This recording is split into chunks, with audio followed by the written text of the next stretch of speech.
Olá! Nos nossos primeiros vídeos, nós entendemos a hora certa de procurar ajuda no hospital ou na UBS e como vírus, bactérias e fungos atacam nossos pulmões de formas diferentes. Mas o que acontece quando você faz tudo certo, procura o atendimento e mesmo assim a resposta para o seu problema não aparece? Imagine estar gravemente doente do pulmão, ver sua saúde desabar a cada dia e receber um tratamento que simplesmente não funciona, porque a equipe médica decidiu insistir em uma suspeita clínica, mesmo com exames negativos. O conflito entre diretrizes médicas, exames de laboratório e o diagnóstico definitivo é um dos maiores desafios da saúde pública. Hoje nós vamos entender como a tuberculose se comporta nos exames, o peso de testes modernos como o PCR e o impacto de tratamentos errados no organismo e, acima de tudo, o que os órgãos de saúde e as leis dizem sobre o direito do paciente a um diagnóstico correto. O que é a tuberculose e como ela se mostra nos exames? A tuberculose é uma infecção bacteriana que destrói o tecido do pulmão. Na tomografia de tórax, ela costuma deixar marcas muito específicas, se apresentando na forma de nódulos e cavitações, que são buracos abertos no pulmão pela destruição que a bactéria causa. Segundo os protocolos do Ministério da Saúde, quando o diagnóstico é confirmado, o tratamento padrão dura no mínimo 6 meses, utilizando um esquema pesado de antibióticos combinado. O paciente precisa tomar a medicação rigorosamente todos os dias para evitar que a bactéria crie resistência. A Organização Mundial da Saúde, OMS, preconiza o uso do PCR, teste rápido molecular, como a ferramenta de ouro para o diagnóstico. Esse exame procura o DNA da bactéria. Ele é extremamente sensível e rápido. O exame de PCR para detectar a tuberculose, conhecido oficialmente no Brasil como TRM-TB, Teste Rápido Molecular para Tuberculose, foi aprovado para incorporação no Sistema Único de Saúde, o SUS, no final de 2013, por meio de portaria publicada em setembro daquele ano. A implementação prática e a distribuição dos equipamentos e cartuchos baseados em PCR em tempo real, como o sistema Expert MTB/RIF, começaram a ser escalonados na rede pública a partir de 2014. No entanto, as diretrizes da própria OMS e do Ministério da Saúde são claras. Um resultado negativo no PCR ou até em uma broncoscopia não exclui totalmente a doença, mas exige a investigação imediata de outros diagnósticos diferenciais se o paciente não melhora. O grande erro ocorre quando a equipe médica desenvolve a chamada visão de túnel. Como a tuberculose é muito comum no Brasil, se a tomografia mostra uma cavitação, assume-se cegamente que tem que ser tuberculose. Há casos graves na saúde pública onde profissionais insistem nesse diagnóstico por 9 meses ou mais e, mesmo após o término do protocolo, diante de uma piora do paciente, voltam a reiniciar o mesmo tratamento de tuberculose sem nunca ter tido uma única confirmação laboratorial. Isso se chama tratar o papel ou tratar uma suposição fixa.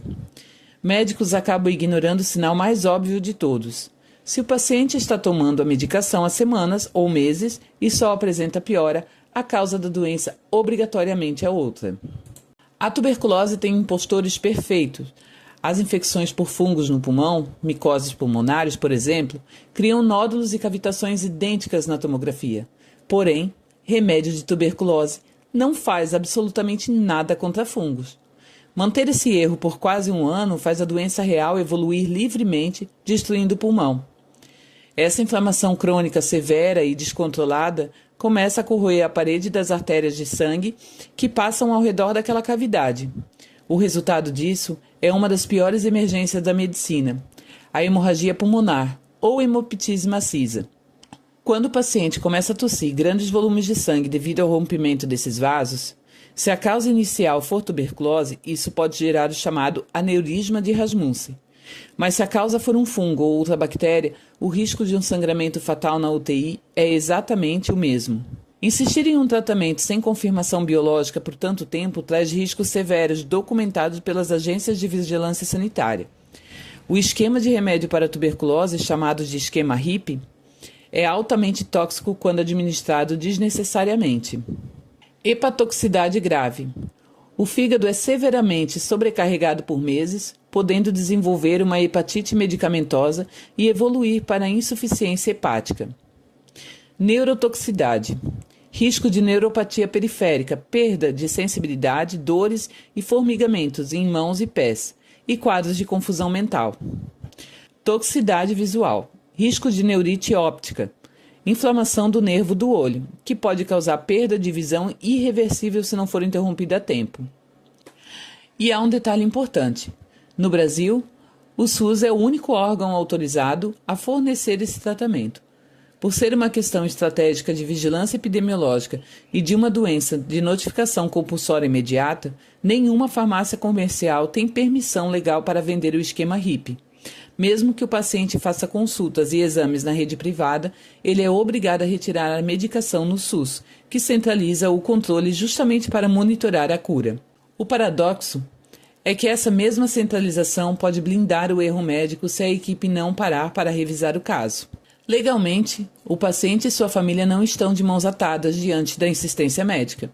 A legislação brasileira e o Código de Ética Médica garantem direitos fundamentais em casos de impasse no diagnóstico.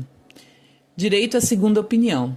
O paciente tem o direito legal de exigir a avaliação de outro especialista, como um infectologista ou um pneumologista, dentro do ambiente hospitalar para contestar a conduta. Segurança do paciente. A RDC número 36 da Anvisa estabelece que os serviços de saúde devem garantir barreiras contra erros de diagnóstico e terapêutica inadequada. Direito à informação clara. O artigo 34 do Código de Ética Médica proíbe o médico de ocultar diagnósticos, riscos e a falta de evolução do tratamento. Se os exames laboratoriais deram negativo e o paciente corre o risco de evoluir para uma hemorragia pulmonar por falta de tratamento correto, a equipe é obrigada por lei a justificar essa conduta por escrito no prontuário. O conselho técnico e legal para pacientes e familiares é: não aceitem a teimosia de um protocolo rígido. Se os exames específicos para tuberculose deram negativo, se o tratamento se arrasta há meses sem eficácia e o quadro clínico está desabando, a conduta correta respaldada pelos órgãos de saúde é interromper ou revisar o protocolo imediatamente e realizar pesquisas profundas para fungos e outras bactérias não comuns. Converse firmemente com a equipe, mencione o direito a uma segunda opinião especializada e exija o registro detalhado em prontuário de todas as negativas de exame.